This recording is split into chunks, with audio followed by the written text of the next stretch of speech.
How to become a web developer in 2026. In this video, I'll be showing you how to get started in the world of web development. So the first thing you want to go over is front-end web development. So the three key web technologies you want to start off at are HTML, CSS, and JavaScript. There are plenty of free videos on YouTube. All you have to do is search for a course on each one of the three technologies. After watching tutorials on YouTube, you should get a general understanding of how to program. I wouldn't do the same projects that are in the tutorials that you watch because you'll simply be copying them. The best thing to do is to come up with your own projects. So here are some examples. So a fan website. So what I mean by that is do a website on something you're interested in. So for me, because I'm interested in video games, I'll probably create like a website on the next Call of Duty game that's coming out. Another example is a to-do app. This is where you would have to add some interactivity on the website by adding in notes.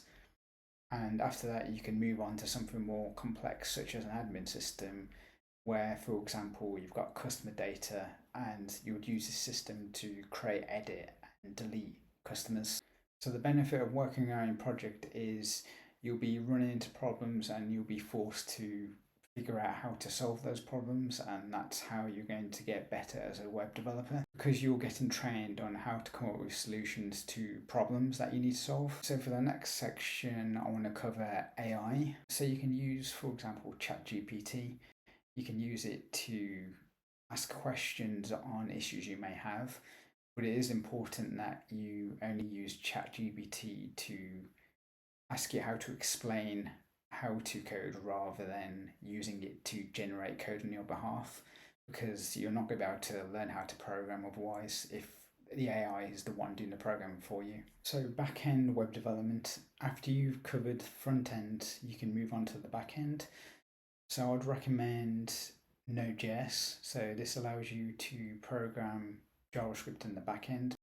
Because you've already learned JavaScript on the front end, it's pretty much the same programming for it in the back end. Also, another language you could learn is PHP. So all the basics that you've learned from JavaScript can carry over to PHP.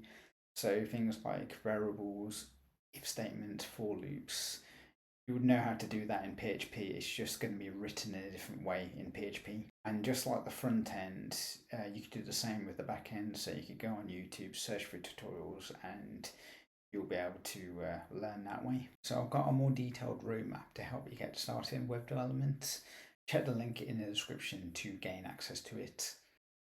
I hope this video has been helpful to you. Leave a comment if you've got any queries, any issues, and thanks for watching. Also, more videos will be coming, so subscribe and stay tuned. Bye.